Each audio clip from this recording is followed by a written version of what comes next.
Elephant kingdom Thai land. کیا آپ بھی ایسی جگہ جانا چاہتے ہیں جہاں بھوکے مگرمچھ رہتے ہوں اور وہاں جا کر ان کو کھانا کھلاؤ گے؟ تو یہ جگہ تھائی لینڈ ایلیفینٹ کنگڈم سے اچھی اور کوئی نہیں ہو سکتی۔ یہ جگہ تو ویسے ہاتھیوں کے نام سے مشہور ہے جیسے کہ اس کا نام ہے، لیکن اس جگہ مگرمچھوں کا ایک فارم بھی ہے، وہاں پہ رہنے والے ایک آدمی نے بنایا ہے۔ یہاں پر ایک ایسی کشتی کا انتظام کیا گیا ہے جس پہ بیٹھ کر آپ ان مگرمچھوں کے بیچ جا سکتے ہیں۔ آپ اسی کشتی پہ بیٹھ کے ان مگرمچھوں کو دیکھ بھی سکتے ہیں اور ان کو کھانا بھی کھلا سکتے ہیں۔ یہ رفاٹ ایک پتلی سی لکڑی کا بنا ہوتا ہے۔ اس پہ پلر بھی بنائے ہوتے ہیں اور ارد گرد دیوار بھی ہوتی ہے۔ سیفٹی کے لیے آنے والوں کو ایک فشنگ راڈ دی جاتی ہے تاکہ وہ اس پہ گوشت کا ٹکڑا لٹکا کر ان مگرمچھوں کو کھانا کھلا سکیں۔ کچھ لوگ ان مگرمچھوں کو چھیڑنے کے لیے گوشت کے علاوہ کپڑے کا ٹکڑا لٹکا کر انہیں چھیڑتے ہیں۔ مگرمچھ پانی سے باہر نکل کے اچھلتے ہیں اور انہیں پکڑنے کی کوشش کرتے ہیں۔ یہ بہت ہی عجیب لیکن خوفناک قسم کا منظر ہوتا ہے۔ Mount Washington, USA۔ دوستو، اگر آپ کو اونچے برفانی پہاڑ دیکھنے کا شوق ہے اور یہاں کی تیز ہواؤں سے لڑنے کی آپ میں طاقت ہے تو واشنگٹن آپ کا منتظر ہے، لیکن اس کا شمار دنیا کے سب سے خطرناک ترین برفانی پہاڑوں میں کیا جاتا ہے۔ آپ سوچ رہے ہوں گے کہ یہ برف کی وجہ سے اتنا خطرناک ہے، لیکن ایسا بالکل نہیں ہے۔ یہ یہاں پہ چلنے والی تیز ہواؤں کی وجہ سے اتنا خطرناک ہے۔ یہاں کی چوٹیوں پہ چلنے والی ہوا دنیا میں سب سے تیز ترین ہوا کا ریکارڈ بھی رکھتی ہے۔ یہاں پہ سب سے تیز چلنے والی ہوا کا ریکارڈ MPH 350 فی گھنٹہ سے بھی تیز ہوا ہے۔ یہاں پہ برف باری بھی وقفے سے ہوتی رہتی ہے، اسی وجہ سے یہ دنیا کا سب سے زیادہ خطرناک ترین جگہوں میں اس کا شمار کیا جاتا ہے، اور اس جگہ کو ماؤنٹ ایورسٹ کے برابر کی چوٹی کا بھی خطاب دیا جا چکا ہے۔ ہم آپ کو بتاتے چلیں کہ دنیا میں ایک ایسا جزیرہ بھی موجود ہے جسے سانپوں کا گھر کہنا مناسب ہوگا۔ یہاں پہ صرف سانپ ہی سانپ ہیں، وہاں انسانوں کا جانا منع ہے، کیونکہ اس جزیرے میں اتنے بڑے بڑے سانپ ہیں جو پورا کا پورا انسان کھا جاتے ہیں۔ برازیل میں واقع بہت خوبصورت جزیرہ ہے۔ یہاں پہ سنہرے رنگ کا سانپ، ان میں بہت ہی زیادہ زہر پایا جاتا ہے۔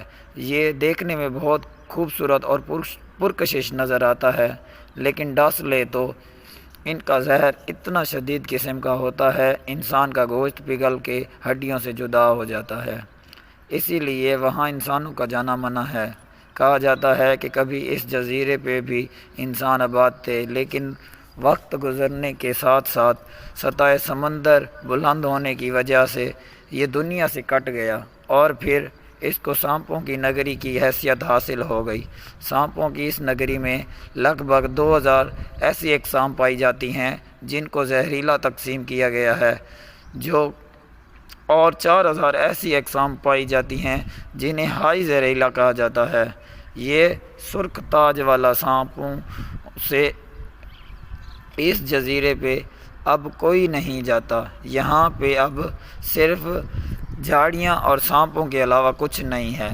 یہاں پہ آخری انسان جو وہاں پہ رہا کرتا تھا وہاں کا لائٹ ہاؤس کیپر، جو کہ کشتیوں کو راستہ دکھانے والے لائٹ ہاؤس مین اپنے بیوی بچوں کے ساتھ رہتا تھا، لیکن ایک دن سانپوں نے ان کی پوری فیملی پہ حملہ کر کے انہیں ختم کر دیا۔ اب وہاں کسی کو رہنے کی اجازت نہیں دی جاتی۔ کہا جاتا ہے کہ بہت سے لوگ وہاں ریسرچ کرنے جاتے ہیں لیکن واپس کبھی نہیں آتے۔ اب حکومت کی طرف سے صرف 2 لوگوں کو وہاں جانے کی اجازت ہے، ایک نیوی کو جو وہاں جا کے لائٹ ہاؤس کی مرمت کرتی ہے، اور دوسرا ریسرچرز کو جو وہاں سانپوں پہ ریسرچ کرتے ہیں، لیکن اس بات پہ بھی کوئی شک نہیں۔ اور نمبر 4 پہ آتا ہے ایپن ہیک۔ دوستو، ہم جب کسی جگہ ہیکنگ کرنے جاتے ہیں اس میں لگ بھگ ہمیں 10 گھنٹے لگ جاتے ہیں، لیکن آپ ایسی جگہ چلے جائیں جہاں آپ کو 3 دن لگ جائیں تو آپ کو یہ بات بہت ہی عجیب لگ رہی ہوگی، لیکن یہ سچ ہے۔ دنیا میں ایسی بہت سی جگہیں ہیں جو آپ دیکھ رہے ہیں۔ یہ ہے نیوزی لینڈ میں واقع نیشنل پارک میں واقع ہے۔ اسے ایپن ہیک کہا جاتا ہے۔ اسی جگہ ہیکنگ کے دوران آپ کو ایک ٹوٹی نالی سے جانا ہوتا ہے، اسی لیے یہاں 3 دن لگ جاتے ہیں۔ یہاں پہ صرف سمر سیزن میں ہیکنگ کرنے الاؤ ہے۔ یہاں کی سب سے خطرناک بات یہ ہے، یہاں پہ گرمیوں میں بھی گھاس کے اوپر بہت سی سنو موجود ہوتی ہے، یعنی کہ برف موجود ہوتی ہے، جو کہ بہت زیادہ سلیپی کرتی ہے۔ گرمیوں میں بھی یہاں پر سنو شوز پہننے پڑتے ہیں، لیکن اس کے باوجود یہاں پہ سلپ ہونے کا ڈر لگا رہتا ہے۔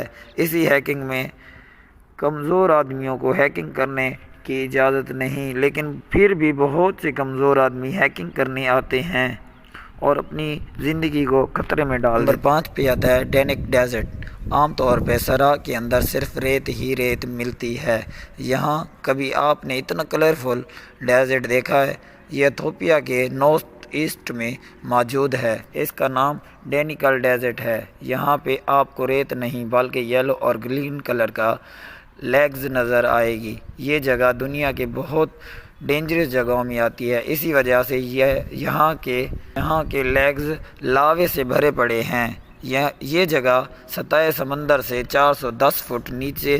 یہاں کے زہریلی گیسوں کی جھیلیں بھی یہاں پہ موجود ہیں۔